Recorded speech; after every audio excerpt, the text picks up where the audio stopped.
Well, everyone, it's time for us to go ahead and talk about the iPhone 8 Plus and see how this iPhone holds up in 2023. Now, the one thing I'll definitely tell you is this iPhone got a lot of development last year. But before we get too deep into it, if you want to, buy any iPhones I would recommend this year, links will be down in the description. You can get them from there. You can help support the channel at the same time. Now, starting off with the outside, or actually in particular with the development that has gone with this iPhone last year, this iPhone is actually now kind of the second to the lowest iPhone unsupported with software, but it is the lowest lineup of iPhone that is supported with software right now, meaning that if you want an iPhone that is still supported with the current latest version of iOS, the iPhone 8, iPhone 8 Plus, and iPhone 10 are the lowest chipset on an iPhone that are currently supported, which is honestly kind of sad. This iPhone went from being third in place last year to now first in place. So the next iPhones that are going to be discontinued are these ones, which it really does sway how this iPhone kind of holds up this year compared to last year. So a lot of movement for sure. Now on the outside, this iPhone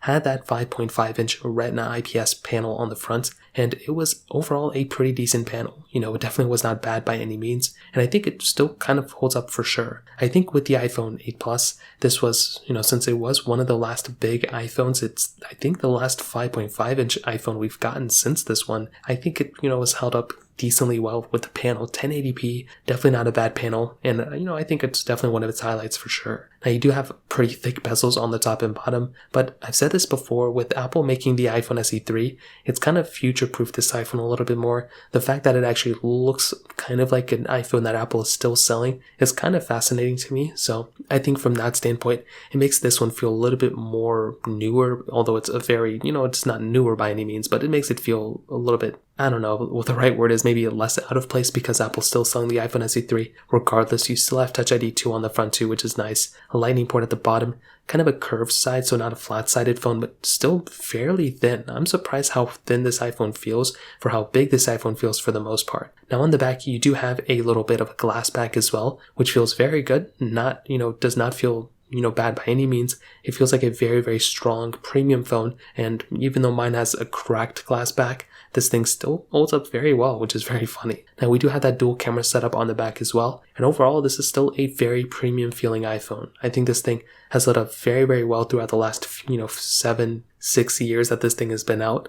Definitely not, the most premium feeling thing anymore, but it still feels very, very good for the most part. Now we still have IP certification on this phone, we still have wireless charging on this phone as well, and we still have 3D touch on this iPhone, which is actually really nice. So overall, there are still some highlights on this product, which I think is really cool. Now moving on to the camera side, this iPhone, like I said before, has that dual camera setup. So it has a 12 megapixel wide angle lens and then a 12 megapixel telephoto lens, but we also have a 7 megapixel standard camera lens on the front. Now with something like the iPhone 8 Plus, this is an iPhone that I think is still an okay camera, right now. It did have things like portrait mode, you have the standard photo and video mode, and you have 4K at 60 on the back, which I think is nice. But in this day and age, it is nicer to have cameras that are a little bit better, if that's the best way to put it. So this thing, some things it's lacking, no ultra-wide camera, no 4K at 60 on the front, no cinematic mode, things like that can really, age a phone, in my opinion. And the fact that it doesn't have an ultra-wide camera does kind of age this phone probably more than anything else. So, but I will say though, for any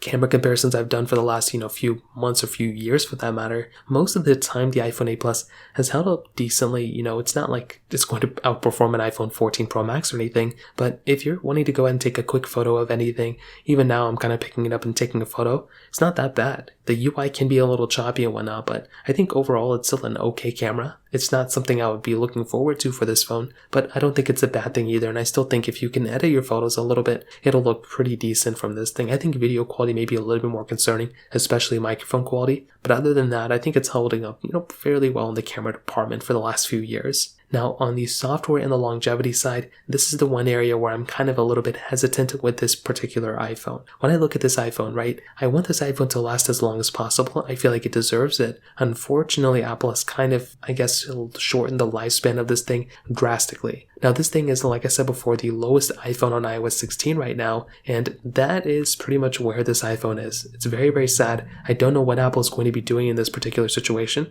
if they're going to continue it on iOS 16, if they're going to go ahead and, pretty much do another iPhone. Like, I don't know what they're going to be doing here. I guess we're going to see what happens, but I do think with something like the iPhone 8 Plus, it's probably going to end off getting iOS 17. If I had to kind of guess, that's kind of what I would assume. Again, I have no idea. I have no insider information, but if I had to assume, that's probably where I think Apple is going to end up going. So I think that's great if Apple ends up doing it. I think that would something that makes the most amount of sense to me. We're going to have to see what happens, but I think hardware-wise, this iPhone has held up fairly well, but I think software-wise, it could also end up getting iOS 17, making this iPhone feel a lot longer of a lasting iPhone. So that kind of covers it up there. Now, in the performance segment, this iPhone has that Apple 11 Bionic chip inside of it with 3 gigabytes of RAM. Now, from all the things I've done with this iPhone, and I feel like I've had this iPhone for a long period of time, I've compared it against so many, pretty much every iPhone that has came out after this iPhone, I've compared it, and I've done all sorts of speed tests, camera tests, all that kind of stuff. And one thing that I've kind of said to myself about the iPhone 8 Plus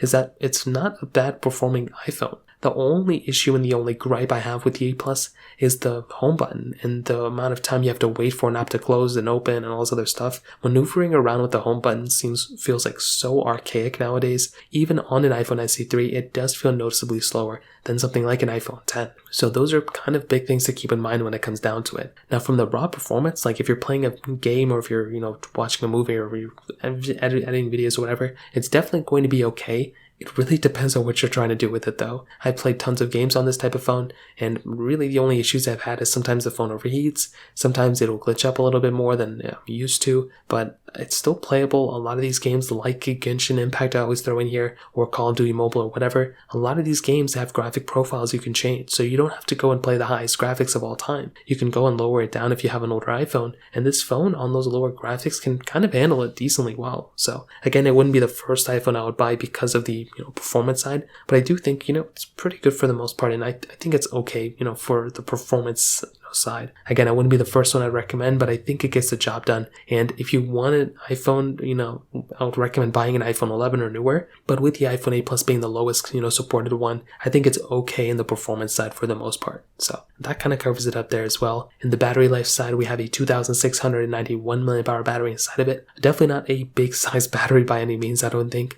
The iPhone 12, which had a smaller size battery than what we're used to nowadays, had a bigger size battery than this thing. So I don't think this thing's sitting at such a high battery count anymore. Kind of a sad thing. I feel like, again, Apple could probably go ahead and, have given it a bigger, longer lasting battery. It's one of those things, but it is what it is. There's not much we can do about it. At that moment, maybe it wasn't that bad, but now it is kind of showing its age for the most part. So to kind of sum up this video, I think the iPhone 8 Plus is, I still think it's worth it, but I don't think it's worth getting. Like if you own this iPhone, I would still recommend keeping it. If you can make it last as long as you want to, go for it. But I wouldn't actively recommend this phone. I think I would actively recommend an iPhone 10 way more than this iPhone. I think an iPhone 11 or iPhone 10R are bigger upgrades as well than getting this type of device right now. I think the iPhone 8 Plus, it's still okay. Like it still gets the job done, but there are better iPhones you can buy for pretty much the same price as this thing, like an iPhone 10. That thing came out, the same time as this thing, but the iPhone 10R as well, you can probably buy that thing for maybe like $50 more than this, and I would probably recommend buying that phone over this one in my opinion. So in terms of that kind of covers it up there. If you have any other thoughts or questions, let me know in the comment section below. Hit the like button, that would mean so much, but definitely hit that subscribe button. More importantly than everything else, I love every single one of you guys. Hopefully I'll catch you guys in the next video.